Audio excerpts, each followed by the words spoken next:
quick show of hands, how many of you have ever stepped into a leadership role and silently talk about, do I really have what it takes to lead these people? Every pulse in the room, I've been there too. I learned that communication isn't just about what you say to others. It's also about what you're willing to unlearn in the way you speak to yourself. This is the Untold side of leadership, to learn, to unlearn. Ladies and gentlemen, I remember leading my first team. I ran a startup called Learn Lab, where I've been leading a small team since I was 21. Not really knowing how to lead at all, I entered the role with enthusiasm but equipped with zero knowledge. But somehow, I believe I was prepared because of the great output based on our company's income. And for a time, things went well. People listened, project progressed, and I felt like I had everything under control. However, after a few months, I don't think things weren't going as well. The team seemed less motivated, and 2 people decided to resign. I tried to fix it by being a leader, pushing harder and being more assertive, but it only seemed to make things worse. So, as a result, I realized that this wasn't just about the numbers or profits. It was about the team behind the scene, the people who made it all happen. I realized that leadership isn't just about results, it's about recognizing and supporting the team that drives those results. At first, I told myself, maybe they're just not motivated enough. Maybe they don't get it. But deep down, I began to hear a quieter voice, a harder truth. What if I was the one who needed to change? Ladies and gentlemen, and here's the truth.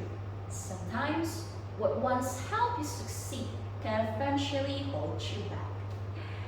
So, let's talk about a group of people who are often in the thick of this process. People in their 20s, just like me, trying to achieve the elusive goal called work-life balance. And let's be real, balance often feels unrealistic. The pressure is intense. You need to build a successful career, maintain health, manage relationships, stay productive 24/7. It's exhausting. And here comes the twist. What if the key isn't about finding perfect balance, but about unlearning the idea that we have to do everything at once? Leadership isn't about mastering everything simultaneously, but about communicating clearly what matters most, setting boundaries, and managing our energy. So it's not about symmetry, it's about intention. And yes, that's a leadership decision too. The strategies, habits, mindsets that worked in the past won't always serve you in the present. I had to take a step back and reconsider my approach. This moment of reflection became the turning point where I realized the need to shift my mindset and not just about leadership, but about how I communicate and lead my team. So, here comes the question. How do we actually practice unlearning in our leadership communication skills?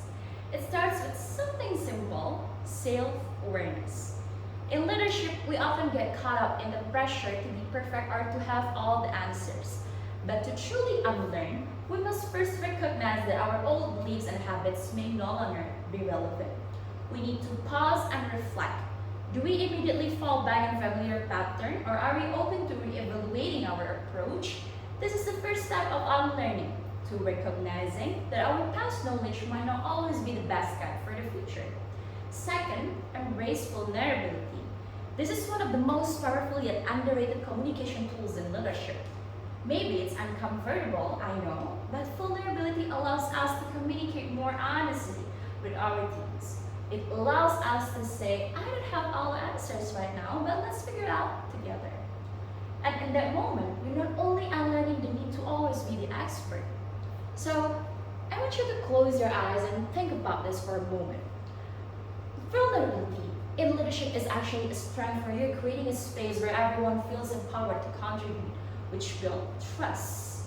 In fact, a study by Brain Brown, a researcher professor at the University of Houston, showed that leaders who embrace vulnerability build stronger and more resilient teams.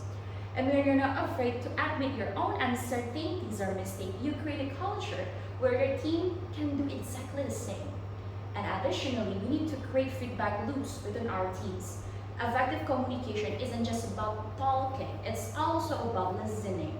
And to practice unlearning, we need to invite feedback and be willing to adapt. Leadership is one-way street. It's a continuous conversation. By actively seeking feedback, we are unlearning the idea that we know best and instead learning how to evolve with the team's needs. And this feedback loops strengthen relationship and improve team performance. And it shows that we value the input of those around us.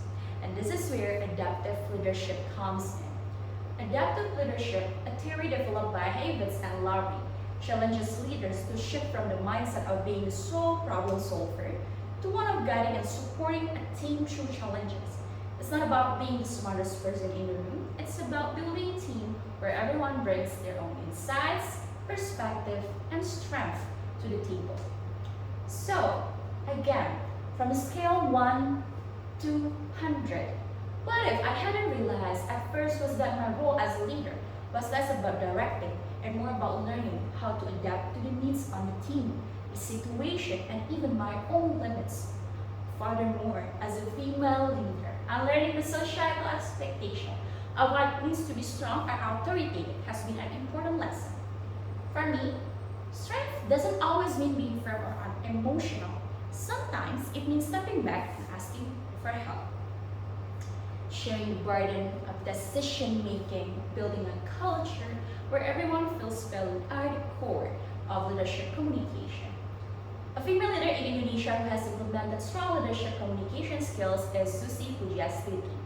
Ibu Susi, as the former Minister of Marine Affairs and Fisheries, she is known for her direct, clear, and often bold communication style, which has allowed her to make tough decisions with confidence, such as her stance on illegal fishing.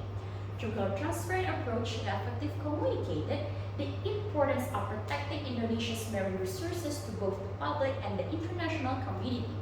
Bususi's ability to articulate her vision and policies helped build a sense of trust and respect, not only among her colleagues, but also with the people she served. Her leadership communication skills helped her create an environment where action was prioritized and the nation could rally around critical issues. So, the statistic of female leaders tell a powerful story. Researchers from McKinsey & Company in 2020 revealed that companies with more women in decision-making roles are 25% more likely to outperform their competitors in terms of profitability. Yet, despite these proven benefits, women are still often expected to take on too much at once, leading to burnout or feelings of inadequacy. So, learning to unlearn this outdated notion has been a game changer in my leadership journey. For instance, studies also show that women tend to excel in transformational leadership, fostering collaboration and empowering teams.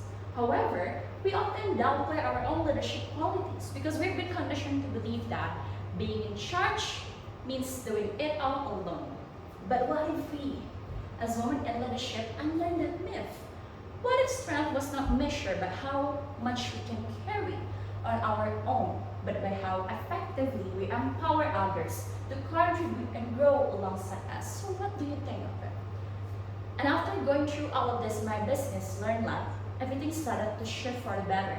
I began to realize that effective leadership communication isn't just about giving orders, but about connecting with the team, understanding their needs, and guiding them through challenges. It's about fostering an open dialogue where ideas flow freely, creating an environment where everyone feels heard and valued.